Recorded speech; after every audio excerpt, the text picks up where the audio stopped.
día de hoy vamos a avanzar lo que es examen de orina, bueno, culminar hoy y mañana lo que es examen de orina. Imagino que el día de ayer han empezado parte de la introducción, ¿no? Ya. Bueno, la parte introductoria entonces la vamos a recorrer. Vamos a hablar de algunos puntos concretos. La orina es el ultrafiltrado de plasma, ¿no? Ya sabemos para qué se produce la orina. Ahora, las recomendaciones generales para la recolección de una muestra de orina es la primera orina de la mañana. Muy bien. ¿Por qué la primera orina de la mañana? ¿Alguien sabe? Porque se necesitan mínimamente 6 a 8 horas de sedimentación de la orina. Esa es una buena muestra, ¿no? Que esté en la vejiga unas 6 a 8 horas. Por eso, ¿no? Se aprovecha el tiempo de horas sueño y por eso se dice que en ese tiempo se sedimenta la orina y tiene 6 a 8 horas para poder sedimentar. Muy bien. Hay que considerar algunas circunstancias particulares, por ejemplo la dieta, ¿no? Preguntar al paciente si come en exceso o toma algún tipo de suplemento, o el día previo que no consuma alimentos que vayan a pigmentar la orina, como la remolacha. En el sexo femenino es muy importante, ¿no? Preguntar si no está cursando con su ciclo menstrual la paciente, debido a qué. ¿Por qué es importante preguntar si no está cursando con su ciclo menstrual? ¿Alguna idea, señoritas? ¿Podría aparecer presencia de eritrocitos? Ya, sí, podría haber la presencia de sangre en orina, que en este caso la sangre en orina se considera hematuria, ¿no es cierto? Hematuria, pero esa hematuria se va a conocer como hematuria fisiológica, o sea que es parte de un proceso fisiológico normal. Lo que nosotros nos debe alarmar es una hematuria patológica, pero pónganse que nadie preguntó a la paciente, ¿no? Si no estaba con su ciclo menstrual en ese momento y uno dice, este paciente tiene sangre, hay que empezar a indagar patologías, ¿no? Entre las consideraciones más generales. El día de hoy se va a publicar la guía para la siguiente semana, que es examen de orina. Vamos a hacer examen de orina con ustedes y con pacientes. Van a recolectar las muestras de pacientes, ¿ya? Pero hay ciertas técnicas para recolectar la orina, ¿no? Es la primera orina de la mañana, hay que hacer un aseo genital, ¿no? En el varón retraer el prepucio, en la mujer separar los labios mayores, ¿no? Para evitar la contaminación. Ahora, si no se pudiese recolectar la muestra de orina en un paciente que no esté consciente, por ejemplo, lo que se hace es el cateterismo vesical. Eso significa poner una sonda por vía uretral, ¿no? Y en un paciente que no se pueda poner una sonda por vía uretral, ¿qué se hace? Esto se llama ¿qué? Talla vesical o punción suprapúbica. Muy bien, esa es otra forma de recolectar. En los niños es muy contradictorio, ¿no? Se utilizaban estas bolsitas de recolección de orina, ¿no? Porque en ellos no se puede controlar, no saben controlar todavía los esfínteres, entonces se utiliza esto. Pero actualmente está en discusión debido a que estas contaminan, dice la muestra de orina. Algo muy importante es que la orina debe ser refrigerada de 4 a 8 grados centígrados hasta por 4 horas. ¿Qué quiere decir eso? Que una vez que la muestra sea recolectada, tienes 2 horas para llevarla al laboratorio. Pero si necesitas, digamos, sabes que vas a demorar en llevar tu muestra, o por ejemplo, de centros de salud alejados a un hospital, para ser analizado tiene que estar refrigerado a 4 a 8 grados centígrados, ¿no? ¿Por qué es importante que se analice de forma rápida o se refrigere? ¿No? Porque se va a evitar el deterioro de varios componentes, se va a evitar la lisis de glóbulos rojos y glóbulos blancos, la desintegración de cilindros y sobre todo la sobrecontaminación. Si nosotros llevamos una muestra con más de 4 horas, por ejemplo, al laboratorio, esta se sobreinfecta. Bueno, ya entrando en tema, el examen de orina tiene 3 componentes. Se divide en 3 partes el examen de orina. ¿Cuáles son esas 3 partes? El examen físico, el examen químico y el examen microscópico, ¿no? Como ven acá, el examen físico, su nombre dice determinar las características físicas de la muestra de orina. Por ejemplo, ¿qué sería una característica física de la orina? Aquí tenemos el color, por ejemplo. Es una característica física que nosotros podemos observar. Por otro lado, dice realizar un examen químico mediante unas tiras reactivas que tienen unas sustancias químicas. Se va a analizar los componentes químicos de la muestra de orina. Muy bien. Estas tiras reactivas de orina es lo que vamos a usar nosotros en la parte de la práctica. Muy bien. Y luego tengo el examen de sedimento. ¿Se acuerdan de la clase práctica de microhematócrito? Se utilizaba una muestra de sangre en el se llenaba el tubo del microhematócrito y se llevaba ¿a dónde? Hacia la centrifugadora. Y abajo quedaba un sedimento que era el hematócrito. ¿Se acuerdan de eso, no? Lo mismo se hace con la muestra de orina. En unos tubos de ensayo, ¿no? Se lleva una centrifugadora y todo lo que queda abajo, ¿no? Eso se saca a un portaobjetos y se analiza al microscopio. Por eso se conoce como examen de sedimento o examen microscópico. ¿Para qué? Para ver la presencia de células, la presencia de cristales, la presencia de cilindros, para ver la presencia de bacterias, entre otros. Bueno, aquí tengo las características físicas. ¿En qué consisten las características? Color, aspecto, olor, volumen, espuma, densidad y pH. Muy bien. Aquí me falta uno, seguramente en un rato mejor. El color. El color normal de la orina dice que va desde un amarillo pajizo a un amarillo ámbar. El amarillo pajizo, el color a la paja del altiplano, por ejemplo, ¿no? Ese color, o sea, un color amarillo claro, si queremos.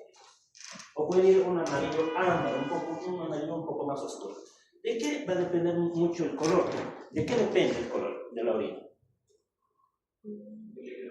Eso, ya hemos hablado sobre esto, del estado de hidratación de la orina, ¿no es cierto? Del estado de hidratación de la orina. Entonces, dependiendo del estado de hidratación, también el color puede oscilar en procesos internos.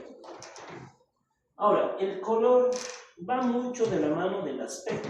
¿Qué es el aspecto? El aspecto es cómo se ve la muestra de orina. Esta muestra de orina se ve limpia, por ejemplo, o limpia.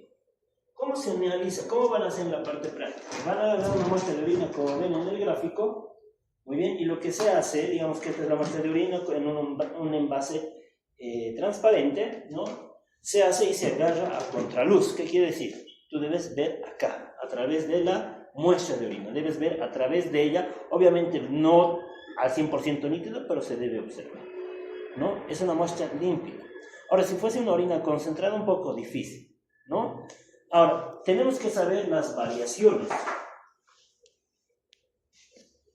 Variaciones entre color y aspecto. Por ejemplo, un color rojizo de la orina, ¿no? Un color rojizo me habla de la presencia de ¿qué? Hemoglobina, mioglobina, porfobilinógeno, muy bien, diferentes colorantes, ¿no? Como la remolacha. La presencia de una orina rojiza generalmente se asocia a hematuria. ¿Qué es hematuria? La presencia de sangre en orina, ¿no? Y eso significa la presencia de hemoglobina. Pero no todo lo que sea rojizo siempre va a significar sangre. Muy bien, también puede representar la presencia de mioglobina. ¿En qué casos creen que puede haber liberación o excreción de mioglobina en la orina? ¿Qué es la mioglobina? Muchachos, ¿qué es la mioglobina? Es una proteína muscular, ¿no es cierto? Es la hemoglobina muscular, si queremos. ¿En qué casos habría entonces mioglobinuria? ¿Qué pasaría, por ejemplo, si hablamos de un paciente que trabaja, de una persona que trabaja en construcción, un albañil, no están expuestos a accidentes laborales, ¿no? Se le cae una viga, etcétera, que suele pasar y aplasta, por ejemplo, ¿no? Una extremidad. Hay destrucción de músculo, ¿no es cierto? El paciente, ¿cómo va a orinar? De color rojizo, porque la mioglobina que se está liberando va a ser eliminada por la orina. ¿Entienden? Muy bien. Luego tengo otra variación de colores, desde naranja, amarillo, verde, azul, negro, etc. Muy bien. Por ejemplo, un color anaranjado, o hay ¿cómo se llama? Un color marrón, como la Coca-Cola, generalmente representa la presencia de pigmentos biliares. Muy bien. Pigmentos biliares. Por ejemplo, mire, la orina rojiza, que generalmente se asocia a hematuria, puede variar en estas cantidades, ¿no? Generalmente representa la sangre en orina. El aspecto es como se ve, les había dicho, un aspecto sanguinolento.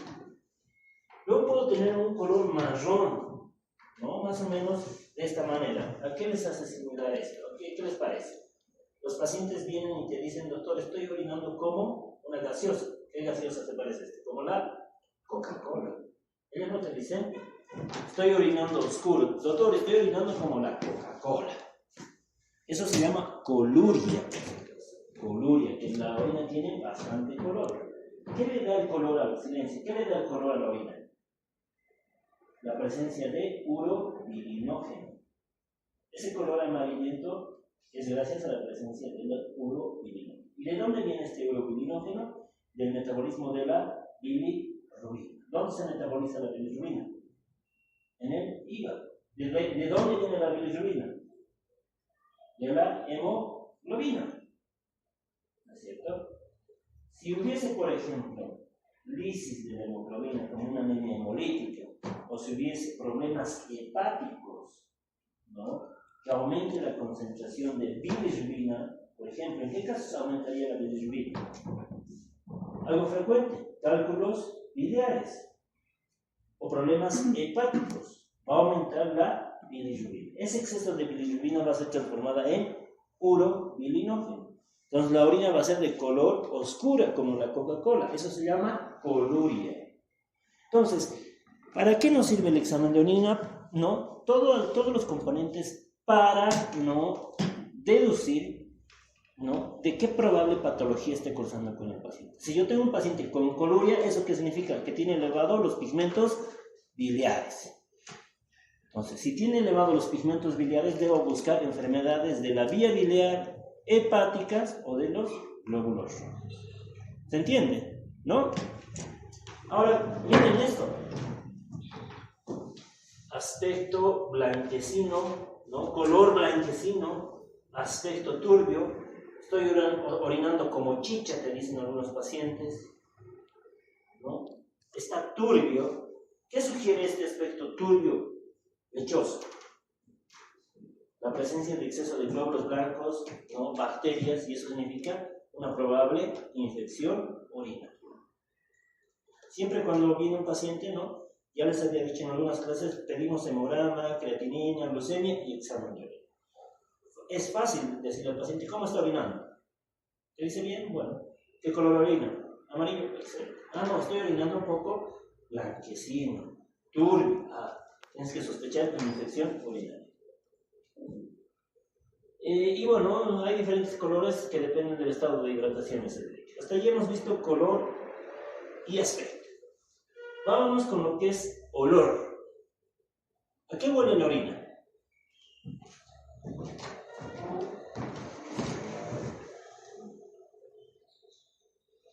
¿A qué huele la orina? Como decía un profesor, huele a orina.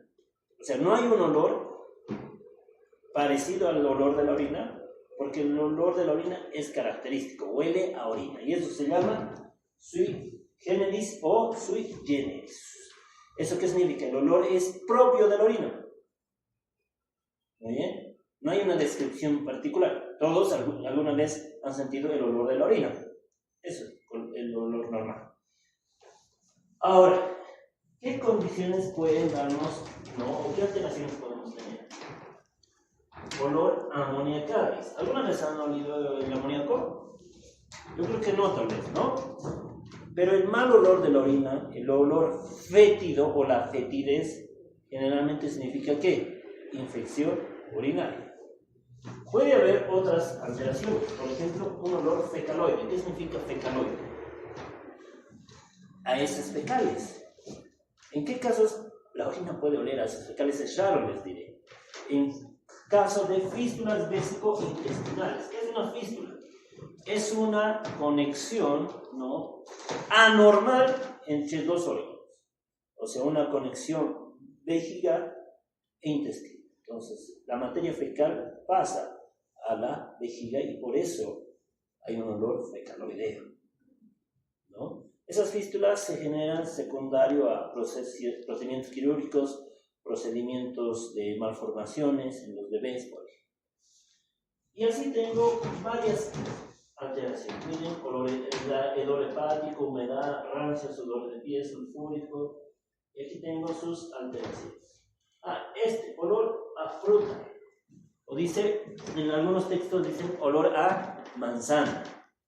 Nunca he sentido la orina olor a manzana, pero sí alguna vez hemos visto pacientes con orinas con olor dulzón, con mucho azúcar, aparentemente. Tal vez eso se refiere a olor a manzanas.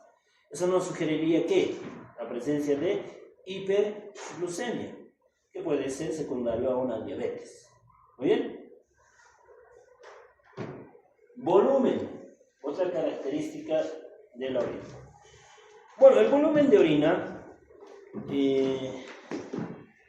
es una característica que se analiza, si queremos, por separado, porque la muestra de orina que van a recolectar no va a ser pues toda la orina del día, va a ser simplemente una muestra de 70 mililitros. Muy bien, 50 a 70 mililitros. Pero una característica, ¿no?, de la orina es saber el volumen. Ya les dije que cuando nosotros queremos evaluar la función renal, lo primero que tenemos que preguntar es si está orinando o no está orinando el paciente y cuánto. Y habíamos dicho en las clases previas, la diuresis horaria es de 0.5 a 1 ml por kilogramo por hora. La otra fórmula es diuresis, ¿no?, por día. 25 ml por kilogramo por día. Esto ya habíamos hecho. A ver, la diuresis horaria, por ejemplo, dice, en una paciente de 55 kilogramos, calcular la diuresis en 4 horas, o sea, de 8 de la mañana, por ejemplo, a mediodía. 0.5 por 55, 30. Muy bien. 30 ml en una hora. En 4 horas, ¿cuánto ha orinado? Ha orinado 30 por 4, 120 mililitros. ¿Cierto? Ahora el otro, por ejemplo, 25 ml por kilogramo por día. Por ejemplo, en un sujeto de 70 kilogramos, 25 por 70, ¿cuánto sería? A ver, vamos a calcular. 25 por 70. ¿Cuánto hemos dicho que es el promedio regular que una persona debe orinar? 1,5 litros, por ejemplo. Si tomamos en cuenta esta fórmula de 25 ml en una persona de 70 kilogramos, debería orinar 1.750 mililitros. Hay diferentes formas para calcular la diuresis. ¿Bien? Ahora, ¿cuáles son las variaciones? Ahí tengo, por ejemplo, anuria, oliguria, ¿no? Es parte de la práctica de esta semana buscar la definición de anuria, oliguria. ¿Qué es anuria? A significa sin, ¿no? Anuria es cuando la orina es menos de 100 mililitros en 24 horas. O en algunos textos te dicen nada, cero. Pero este nos dice menos de 100 mililitros en 24 horas. Y oligo o oliguria significa poco. O sea, orina pero poco. ¿Cuánto es poco? Cuando el paciente orina menos de 400 ml en 24 horas o menos, ¿no?, de 25 ml por hora. Por hora. Una persona en promedio, como orina 1,5 litros por día, ¿cuánto debe orinar en promedio por hora? De 30 a 50 mililitros por hora. 30 a 50 mililitros. Por eso oliguria dice o menor a 25 ml por hora. O algunos textos dicen menos de 15 ml por kilogramo en 24 horas. Esto es oliguria. En el otro extremo, y bueno, ¿por qué es importante saber si hay anuria o oliguria? Porque eso nos va a decir que el paciente está o no está con una falla renal. Esta falla renal puede ser por infección, glomerulopatías, ¿no?, por una obstrucción urinaria, por ejemplo, en el caso de pacientes masculinos, varones mayores de 60 años. ¿Cuál es el problema más frecuente que se presenta a esta edad? Una patología de la próstata. Va creciendo la próstata, ¿no?, de forma excéntrica y concéntrica, o sea, va cerrando la uretra y el paciente deja de orinar, ¿no? En ese caso el paciente entra en oliguria, cuando se cierra la uretra. Y eso genera un dolor muy severo de intensidad, ¿no? Grave, incluso se hincha su pancita así, como un globito, como si estuviese embarazado, entonces se llama globocito. ¿Tratamiento para eso? ¿Darle diuréticos? No. Poner una sonda vesical. Y el paciente empieza a orinar. Chorro. Ahora, muchas veces la próstata es tan grande, ¿no? Digamos, esta es la próstata de mi mano y esta es la oreja. Tan grande, está cerrando tanto que no entra la sonda y le causas dolor al paciente. Grita, un dolor tremendo, ¿no? Entonces, ¿qué hacemos? Vamos encima del pubis y con una aguja pinchamos. Eso se llama, ¿qué he dicho? Talla vesical o punción suprapúbica. Ahora, del otro lado, ¿cómo se llama si el paciente orina en gran cantidad? Se llama poliuria. La poliuria dice cuando la orina es más de 3 litros en 24 horas, o más de 150 a 200 ml por hora, o más de 3 ml por kilogramo por hora. ¿Cuánto hemos dicho que en 24 horas debe orinar una persona? 1,5 litros, normalmente. ¿Cuánto hemos dicho que es la diuresis horaria? De 30 a 50 mililitros. Aquí nos dice más de 150 es poliuria. ¿O cuánto hemos dicho por kilogramo por hora? De 0,5 a 1 ml por kilogramo por hora. Aquí nos dice o más de 3 ml por kilogramo por hora. La poliuria no es normal. Nos indica varias patologías, ¿no? Por ejemplo, cuando la osmolaridad urinaria es menos de 250, puede significarnos una polidipsia primaria. ¿Qué es polidipsia primaria? ¿Qué es polidipsia? Aumento de la sed, ¿no? De origen central. Diabetes insípida, por ejemplo. Habíamos visto que a veces hay pacientes que no producen ADA, que no generan ADH o no responde su ADH a nivel renal. Eso se llama diabetes insípida. Eso nos va a dar poliuria, ¿no? Ahora, poliuria de solutos, dice, por ejemplo, la diabetes mellitus como tal, mal controlada. ¿Vale? En la diabetes dicen, ¿no? Las 3 P's, polidipsia, poliuria y polifagia. Si un paciente orina varias cantidades de orina, pues hay que sospechar de eso. Espuma. Normalmente espuma en la orina debería existir, ¿sí o no? ¿Qué opinan? Sí, normalmente sí. O sea, uno va al inodoro, ¿no? Va a miccionar y hay una espuma mínima que debe ser transitoria, ¿no? O a veces no hay, pero si hay, debe ser transitoria. ¿Qué significa transitoria? Que debe desaparecer. Pero si es una, como dice acá, debe ser blanca y fugaz, ¿no? Pero si es blanca y persistente, ¿no? O sea, no hay un tiempo mínimo al cual debe desaparecer, pero si persiste, o sea, sales del baño y vuelves y sigue viendo la espuma, ¿qué dice? Representa ¿qué? La presencia de proteínas en la orina. Densidad, creo que esto no estaba en el resumen inicial. Densidad. La densidad, ¿qué representa, no? Depende de la gravedad específica tanto del peso molecular de los solutos. Indirectamente se asocia a la osmolaridad urinaria. Habíamos dicho en las clases de concentración y dilución de la orina que la osmolaridad urinaria oscila entre 600 a 800 milimoles por litro.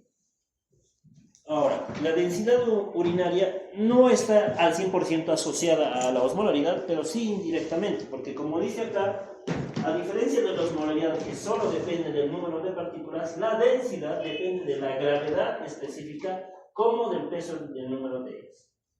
¿Cuánto es el valor normal de la densidad? El valor normal oscila entre 1010 a 1030, pero ojo, hay algunos textos y seguramente algunos profesores que les van a dar otros intervalos. Por ejemplo, algunos dicen de 1000 a 1030, otros de 1010 a 1020. Con tal que oscile entre 1000 y 1030 estamos bien. ¿Bien? Cuando la orina es menos de 1010 en densidad se conoce como hipostenuria. Y cuando es mayor de 1030 se conoce como hiperestenuria. ¿Qué nos sugiere que la orina sea hipostenúrica? Que hay mayor concentración de solutos o mayor concentración de agua. ¿Qué nos sugiere si la densidad está acá? Menos de 1010, o sea, hipostenúrica. ¿Mayor solutos o mayor agua? Mayor agua. O sea que la orina está diluida. Y si la densidad está más de 1030, significa que hay más solutos, ¿no? Y menos líquido. Probablemente una orina concentrada. ¿Cómo se mide la densidad urinaria? Se mide mediante este instrumento que se llama urodensitómetro, que lo tenemos en la cátedra. A ver si piden. Está en la guía. Pero creo que no nos alcanza a hacer algunos grupos. Tenemos esto, el urodensitómetro. Como ven en este gráfico, tiene una marcación que va de 15, 20, 25, 30, 35, 40. Se agarra ese urodensitómetro, ¿no? Este es el frasco de orina y se lo suspende en la muestra de orina y lo que se hace es que girar, hacerlo girar, como una bombilla. Y esto va a girar y va a quedar en una marca. En los últimos segundos ven esa marca. Puede que quede acá.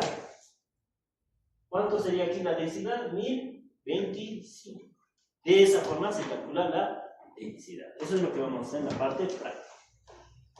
¿Para qué nos sirve saber la densidad? Ya hemos hablado, ¿no? Para ver si la cantidad de solutos, agua. Cuando la densidad es menos de 1010, significa que hay mayor líquido.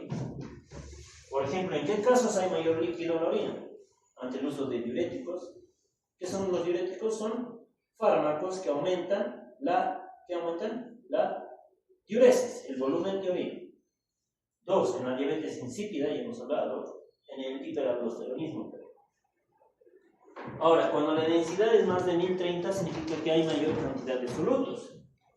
Como por ejemplo, en la glucosuria secundaria a la diabetes. O sea, si tenemos un paciente diabético, en la guía les dice traer muestras de pacientes con diabetes, infección urinaria, enfermedades hepáticas, no me acuerdo qué más dice, entre las principales. En un paciente, a ver, ojalá consigan la muestra del diabético. Y van a conseguir, hay harto diabético aquí al frente. Van a medir la densidad y van a corroborar si la densidad en este paciente está más de 1030. ¿Qué pasaría si no estaría más de 1030 y es diabético? ¿Será que esa muestra no será de un diabético? ¿Qué opinan? Están muy habladores, ¿entiendes? Aparentemente les dan la muestra de orina de un paciente que es diabético, pero su densidad está en 1020, que significa normal. Tú dirías, no, este paciente no tiene diabetes. No. ¿En qué casos puede haber densidad aumentada en un diabético? Cuando hay, ¿qué dice ahí? Glucosuria. ¿Y cuándo hay glucosuria? Cuando el azúcar está muy alto, más de 200 miligramos. O sea, un paciente con diabetes controlada o no controlada. No controlada. Entonces, mejor si se busca una muestra de un diabético, digamos, que recién está iniciando tratamientos. O un diabético que todavía tiene glucemias altas. Ahí sí la densidad va a estar elevada.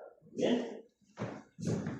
Y bueno, este gráfico igual está en la guía práctica de esta semana, porque la densidad urinaria nos permite calcular la osmolaridad. ¿Cómo calculamos la osmolaridad urinaria? Por ejemplo, nos sale 1025. Tomamos los últimos dígitos, 2 dígitos, 25, y lo multiplicamos por 40. ¿Cuánto sale eso? 1000 miliosmoles. Esa es la densidad, perdón, la osmolaridad urinaria aproximada de esa muestra de orina.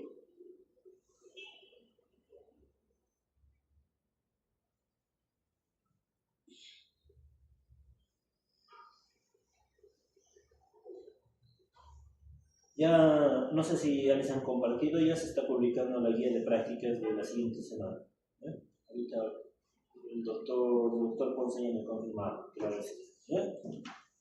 Léanlo, la parte de instrucciones les recomiendo. Ya dice qué tipo de muestras deben traer de pacientes del hospital y de ustedes también. Va a haber voluntarios, pacientes deshidratados, pacientes hidratados, ¿Bien? Pacientes o voluntarios que coman remolacha un día antes, se organizan y se vayan pasando la voz. Muy bien, sobre todo para el grupo lunes y martes, ¿no? Que son los que digamos están más cerca. Otra característica física es el pH. ¿Qué nos dice el pH? El estado ácido-base. ¿Recuerdan cuánto es el pH normal de la sangre? 7.35 a 7.45. Cuando el pH es menos de 7.35 se conoce como acidosis. ¿Qué quiere decir eso? Que hay un exceso de ácidos. O hay un déficit de bases, ¿no? Puede que los ácidos estén normal, pero hay baja concentración de bases. Cuando el pH es más de 7.45 se conoce como alcalosis. Y la alcalosis es por un exceso de bases, ¿no? O un déficit de ácidos. ¿Bien? ¿Cuánto es el pH normal de la orina? De 4.8 a 7.4. Pero en algunos textos te dicen de 5 a 8 por ejemplo. Si tomamos en cuenta esta referencia, generalmente el pH de la orina debe ser más ácido o más alcalino. Ácido. ¿Por qué necesitamos que la muestra de orina sea ácida? ¿Por qué necesitamos? ¿Cuál sería la razón por la cual requerimos que la orina sea ácida? Recordemos que la orina, al igual que otros líquidos orgánicos, la orina debe ser estéril. ¿Qué es estéril? De no haber presencia de ¿qué? De bacterias. ¿Y qué pH ácido? ¿No? Es un factor protector de la orina para evitar que haya ¿qué? Infecciones urinarias. Si tenemos un paciente con trastornos ácido-base, puede tener infecciones urinarias. O sea, si es una orina muy alta. Otros. El pH ácido ayuda y es un factor protector para la formación de cálculos renales. Si tenemos un paciente con una orina ya muy ácida o muy alcalina, el paciente puede generar cálculos renales. ¿Qué son cálculos? ¿Saben? Son piedras. ¿Bien? Ahora, miren, ahí están las alteraciones. Cuando el pH es menos de 7, por ejemplo, en una acidosis metabólica por ayuno. Y de esto se van a acordar de mí cuando estamos llevando páncreas. Páncreas endocrino, ¿no? No el exógeno. Diabetes.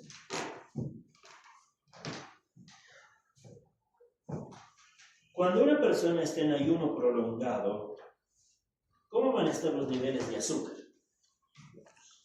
¿Altos o bajos? Bajos. Va a haber hipoglucemia. O tenemos un paciente diabético. El paciente diabético debe estar bien controlado sus niveles de azúcar. A veces está muy alto, 300, 500, o a veces baja, porque se sobredosifica su diabético. Entonces, pacientes con ayuno prolongado, en diabéticos, por ejemplo, que hacen hipoglucemia, entonces no hay azúcar en la sangre. ¿De dónde saca azúcar el organismo para mantener bien, ¿no?, los niveles de azúcar a nivel central? Porque es lo principal que hay que mantener. Una buena glucemia para que tengamos un sistema nervioso central interno. ¿De dónde saca azúcar el organismo? Si ya no hay reservas de azúcar, glucógeno en el hígado, en el músculo, ¿de dónde saca? De la grasita, de las proteínas. Ese paso se llama gluconeogénesis. Formación de azúcar a partir de compuestos como proteínas y lípidos. Pero eso tiene un costo. Ese proceso tiene un costo. Se generan cuerpos cetónicos. Pregunta de examen de bioquímica, me acuerdo. ¿Cuáles son los 3 cuerpos cetónicos? ¿Ya han llevado esa parte de bioquímica? Metabolismo de carbohidratos, sí, han llevado. No mames, muchachos. ¿Han llevado o no? La anterior semana me han dicho que ya habían llevado. ¿Lo ven? ¿Cuáles son los 3 cuerpos cetónicos que se generan en esta beta oxidación? Acetona, ácido acético y hidróxido. Ahora, cuando se liberan estos cuerpos cetónicos, hacen que la orina se vuelva ácida. Entonces, si yo tengo un paciente diabético con la orina con un pH ácido, me sugiere que está produciendo varios cuerpos cetónicos o ácidos, o está entrando en lo que se llama, como dice aquí, acidosis metabólica, o como dice aquí, acidosis diabética. Miren cuán importantes son cada característica del examen de orina. Y solo estamos en examen físico. Por eso es toda una práctica. Cada característica tiene un valor muy importante e interesante. No es por medir si pH ácido y ya. Nos permite saber, por ejemplo, el estado ácido-base. El pH alcalino en alcalosis, muy bien. O por deficiencia de potasio, en casos de diuréticos, vómitos. ¿Por qué los vómitos generarían alcalosis metabólica? ¿Por qué creen? Por ejemplo, si el día de la práctica uno de ustedes hasta con vómitos día previo, por algún problema gastrointestinal, por ejemplo, tráigase su muestra de orina, vamos a analizar. ¿Qué ha perdido? ¿Qué es lo que vomita el paciente con vómitos? ¿Qué es lo que vomita? Contenido gástrico. ¿Cuál es el contenido gástrico, además de los alimentos? ¿Qué es lo que secreta? Ácido clorhídrico. Si yo vomito, ¿pierdo qué? ¿Ácido o bases? Ácidos. Entonces, ¿qué hemos dicho? Si una persona pierde ácidos, ¿eso genera qué? Una alcalosis. Por eso dice ahí, personas con pH alcalino, podemos sospechar, ¿no? Vómitos, por ejemplo.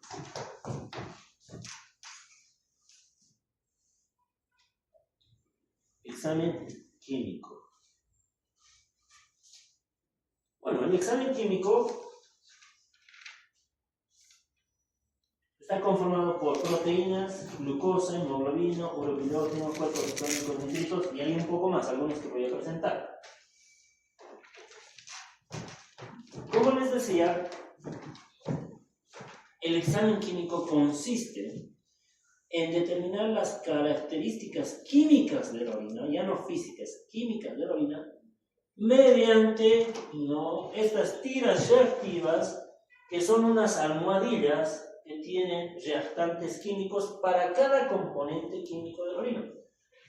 O sea, tienen varias almohadillas, aquí tenemos como unas 7 o 8 almohadillas. Cada una de ellas tiene una sustancia química que reacciona con un componente químico de la orina. ¿Qué característica química de la orina tenemos? Por ejemplo, la proteína. Una de estas almohadillas reacciona, ¿no?, con las proteínas de la orina. Normalmente no debería haber proteínas. Si hay, esta almohadilla va a cambiar de color. Este tiene un parámetro estándar acá, que es el mismo color de todas estas, pero como ven acá, hay diferentes colores. Por ejemplo, si me dice el primero proteínas, normalmente se debe ver de color rosa pálido, pero si se ve de este color violeta, aquí te dice, el paciente probablemente esté con 300 miligramos de proteínas. Nosotros vamos a hacer esa comparación y vamos a registrar 300 miligramos. ¿Vemos 300? ¿Eso es normal en la orina? No, el paciente tiene una proteína. No. Lo mismo para cada uno de estos. Muy bien, eso es lo que vamos a hacer en la parte práctica. Bueno. Ojo con esto. Las proteínas en muestra de orina de la primera deben ser menos de 10 miligramos sobre decilitro. Si bien lo debe haber, hay un toque. Si hubiese proteínas, esas tiras reactivas nos dan por cruces. Una cruz, 2, 3 cruces. Si hubiese proteínas en la orina, en esta muestra de orina, las proteínas en la orina dependen mucho de varios factores, de la hidratación, de la actividad física, de la dieta, o de lo que uno hace durante el día.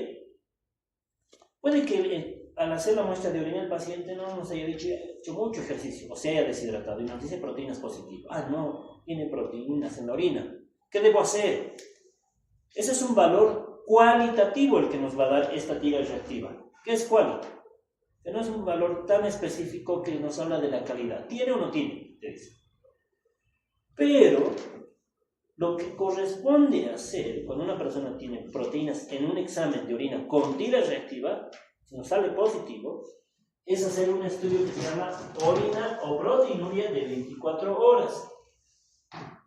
Al paciente se le dice que el día que va a recolectar su muestra de orina en estos envases descartables, se levanta, desecha la primera orina de la mañana, o sea, no la toma en cuenta, y a partir de la segunda muestra empieza a recolectar todo lo que vaya orinando a lo largo del día, incluido la noche de ese día, hasta la primera orina del día siguiente. Eso se llama proteinuria de 24 horas. ¿Por qué recolectamos en 24 horas? Porque en 24 horas puede variar el estado de hidratación del paciente, la dieta, etc. Normalmente, ¿cuánto debe ser en 24 horas la proteinuria? Menos de 150 miligramos o menos de 0.15 gramos. Si fuese, me dice aquí proteínas de una cruz, pero le hago la recolección de orina de 24 horas y me marca 130 miligramos, ¿qué opino? Ah, no, está normal. Esta es la forma más específica. Pero me dice aquí proteínas de 2 cruces y aquí me marca 300 miligramos. Este paciente ya tiene proteinuria. Y en la práctica dice, ¿cómo se clasifica la proteinuria? En no nefrótica y en nefrótica. ¿No? En parte de sus tareas está eso. Y bueno, eso en sus prácticas ya tienen que saber hacer. ¿Qué significa no nefrótica, nefrótica? ¿Por qué? ¿Qué significa la presencia de proteínas en orina? Que hay una alteración de ¿qué? De la barrera de filtración. Como les decía, el resultado nos puede dar en cruces. 1, 2, 3 cruces, hasta 4. Si es una cruz representa 30 miligramos, si es 2 cruces de 30 a 300, 3 cruces de 300 a 1000, y si es más de 4 cruces, más de 1000 miligramos. O sea, el resultado nos puede dar así.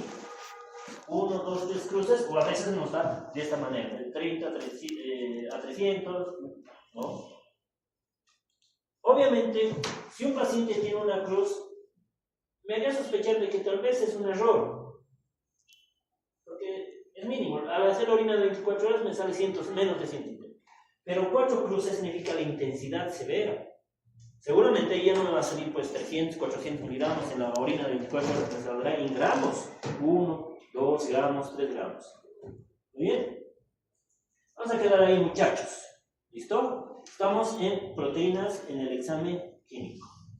El día de mañana vamos a culminar con el examen químico y microscópico. Vengan, porque de aquí van a salir varias cosas, ¿bien? Que no están en los textos. ¿Bien? ¿Qué más? Al final vamos a ver muestras de orinas reales. ¿Listo? ¿Cómo se analiza? ¿Ven? Al igual que hemograma, debemos analizar. Todo esto que avanzamos en fisio no es por saber, ¿no? Sino, como han visto en la parte práctica, el conocimiento fisiológico se aplica a la parte práctica. Es lo bonito de fisiología. ¿Bien? No solo es teoría. ¿Listo? Que estén bien hasta el día de